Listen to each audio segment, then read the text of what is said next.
Believe it or not, this is week 15. We only have one more week of school.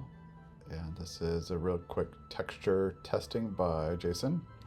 Okay, so this is the current view of what our texture is looking like at the moment. We have a lot of emissive, so everything that's blue and orange that's on here is actually emissive. We have a jelly-like structure at the top where you can see through on the side. Can't really see it, but if you look at the direct from the view, it kind of looks like a jellyfish.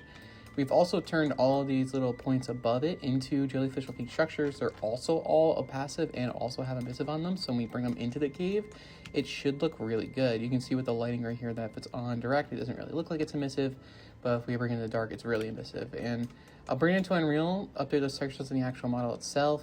We do have to go ahead and remodel all of the this current model to make it match all the current animatronics. That includes the felt patterns and includes all the different buttons and stuff.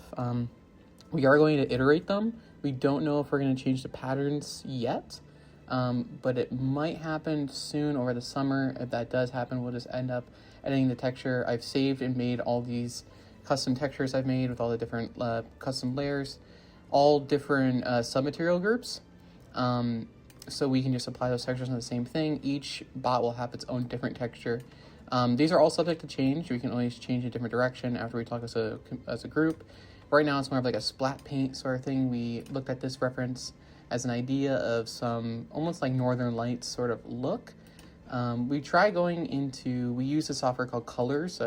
Props to Sydney for giving that idea to us, where you can block these colors and press space to randomize them. We ending up with a color palette that looks like this. And now, since it's all recorded, you can see this color palette. We can use it again in the future. But we kind of landed on this design because it's almost like splatter paint along with bioemissive lighting. Like it got itself almost like stuck in a vat of glue stick gel, almost. Glow stick gel. And we ended up something like this. So it's subject to change. I'm gonna keep working on it, but this is what we got right now. So this is the final biohead design. It's been CNC'd over at the library. Foam, it's one of the best CNC passes I've ever seen on foam. So a little bit of some sanding before we do the final skin of epoxy, just like a surfboard without the fiberglass, just the epoxy on top on the outer edge. What you see here is the internal wiring. So this will be bare paint. So that wire that's coming out will touch bare paint, and hopefully that whole trough there will be painted black, and so it'll be touchable, so it'll trigger off in real time to Unreal. So anyways, I was really concerned that this new head was a lot heavier. So this is the old head, which is 3.6 pounds. And the other one before the epoxy was like 3.8. So not a big difference, but it could be about half a pound heavier once we get the epoxy on there. There was a whole bunch of gaps, filled it in with insulation foam. Takes a good 24 hours before I can sand it. This is Sunday, so hopefully Monday start putting some epoxy on everything. This is the vertebrae design by Matt Fem. So see the internal guts of the neck. Lots of things that need to change and make it stiffer and stronger. This was kind of visit. Got to see the whole entire lab. Dungsu was there also. Here, if I'm bending, can you update this rig in real time? And the rig, when I say rig, it's like this. Let me end this because it's gonna lag. The rig in real time, it's basically casting to this AVP 5IK. And we're saying, okay, so these are the skeleton joints and these are skeleton goal positions. Basically, like when I reach, if I'm at this position, that's my goal. I want to get over here. And that goal position almost works like on a plane x-axis. Sure. So it's like, okay, it's a radius. So if I'm bending into a certain way, it's gonna be like, I can't go past this certain way or the rig will break. And then the rig itself is called the Mama Spine IK. And it's all of these joints right here. All these joints make. This is a real quick iPad gimbal test number 3. Progress for the gimbal. This is iteration 2. This is the main body of the piece. As you can see, it's open.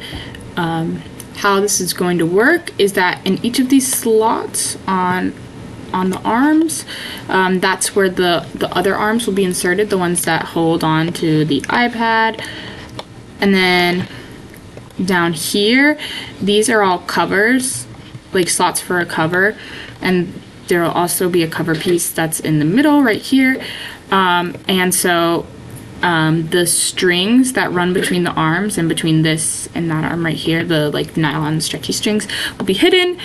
I'm hoping that it's going to work. I'm thinking now that maybe I didn't make this part, like this arm part, I didn't make the part that extends off of it big enough to hold the iPad, but we will see. I'm also worried it's a bit too thin. I might change some things about it in the next iteration, but we're just going to test it out. I also included cutouts on the back here because I thought it would be cool to be able to see the big gimbal arms moving in and out.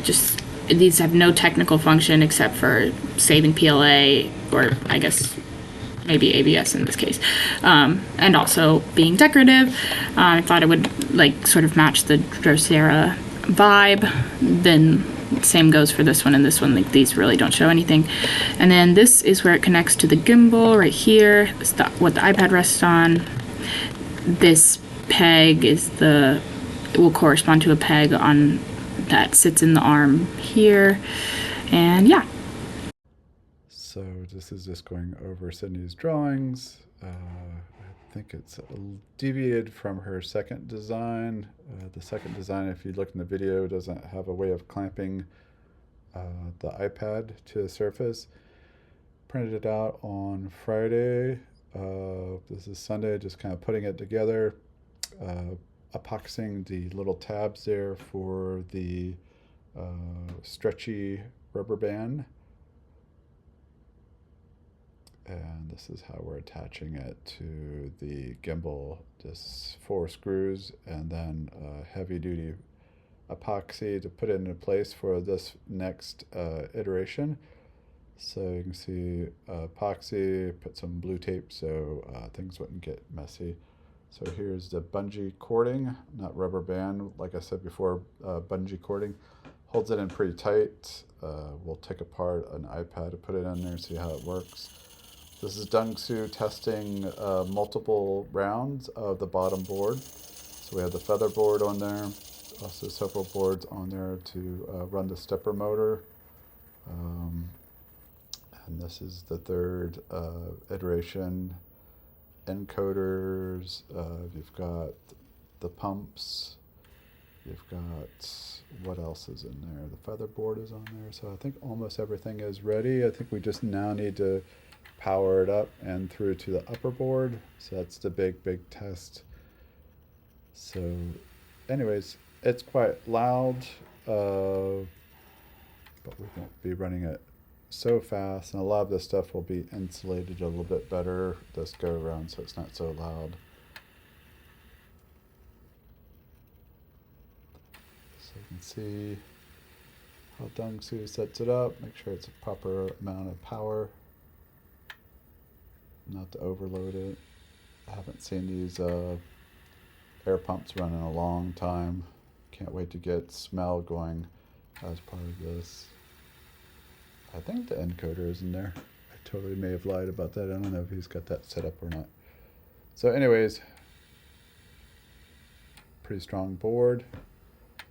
And then these are future motors that I saw online with some very high level torque and ways of the encoder working on it. So anyways, something to think about for the future, better ways of articulating our motors. That is it for this week.